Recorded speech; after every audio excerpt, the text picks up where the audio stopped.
Inilatag ng bagong hepe ng NBI ang mga direktibang gusto niyang patutukan sa ahensya. Kabilang ang pagpuksa sa naglipa ng insidente ng scam bago pa man makapambiktima ang mga ito. Nakatutok si Marisol Abduraman. Yan ang marching order sa akin ng ating Pangulo. Look into this cybercrime. Ang dami ng scam. Kabilang yan sa direktiba ng bagong direktor ng National Bureau of Investigation na si retired Judge Jaime Santiago, alinsunod sa marching order ni Pangulong Bongbong Marcos. We will work hard on cybercrimes. Ito ang pupukpukan ko maigi, yung cybercrime. Baka iba sa inyo, naloko na rin. Ang target niya, maging proactive o manghuli ng scammer bago pa man makapambiktima. Paiiralin din daw ang reward system sa Bureau. Ubusin natin yung intelligence fund. Magbigay tayo ng reward system. Bakit hindi? Ikalat natin yan. Hindi ko bubulsa yan. Atin yan.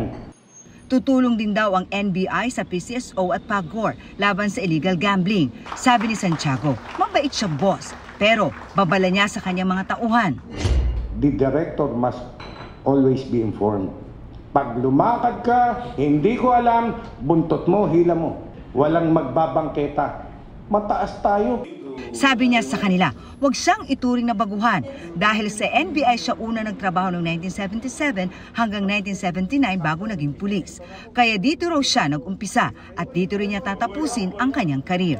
May bili naman si outgoing NBI Director Attorney Medardo de Lemos sa kanyang kapalit. Sana tapusin natin ang naumpisahan natin na efforts ng NBI at ng Department of Justice na maibalik natin dito si Congressman Teves. Inutugis din natin si DG Pantal. Sana ipagpatuloy natin ang ating mga efforts.